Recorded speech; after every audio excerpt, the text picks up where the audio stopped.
Hi viewers, இன்றைக்கி நம்ம எதை பற்றி பார்க்க போகிறோம்னா கடுக்காயை பற்றி பார்க்க போகிறோங்க. கடுக்காய் வந்து மருத்துவ குணம் வாய்ந்தது அப்படின்றது நம்ம எல்லாத்துக்குமே தெரியும். இந்த கடுக்காய் வந்து எங்கே கிடைக்கும்னு பார்த்தீங்கன்னா, நாட்டு மருந்து கடைகளில் நீங்கள் வாங்கிக்கலாம். இப்போ வந்து மெடிக்கல்ஸ்லேயுமே விற்கிறாங்க. தோல்லாம் நீக்கி சுத்தம் பண்ணி பொடி மாதிரி ரெடி பண்ணி வச்சு விற்கிறாங்க. நீங்கள் வாங்கிக்கலாம்.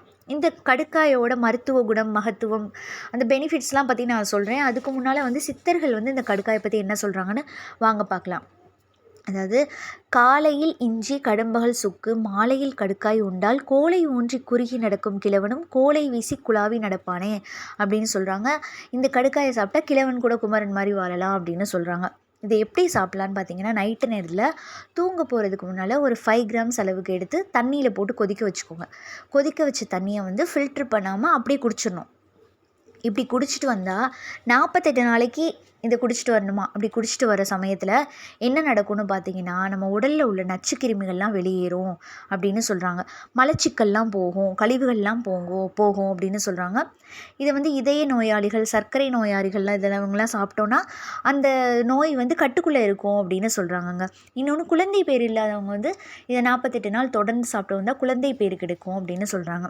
அதே மாதிரி ஆண்களோட உயிரணு அதிகரிக்கும் அப்படின்னு சொல்கிறாங்க. இன்னொன்று பார்த்திங்கன்னா, பல்வலி, பல் சொத்தை அவங்கள இருக்கிறவங்க வந்து இந்த கடுக்காய் பொடியை பேஸ்ட் மாதிரி ரெடி பண்ணி ப்ரஷ் பண்ணதுக்கப்புறம் இந்த கடுக்காய் பொடி பேஸ்ட்டையும் வச்சு நம்ம ப்ரஷ்ஷில் வச்சு விளக்குறோன்னு சொல்லிட்டா பல் சொத்தை, பல்வலி, ஈறு பிரச்சனைகள்லாம் வராது. கண்டிப்பாக நீங்களும் ட்ரை பண்ணி பாருங்கள். நானும் பண்ணிகிட்ருக்கேன்.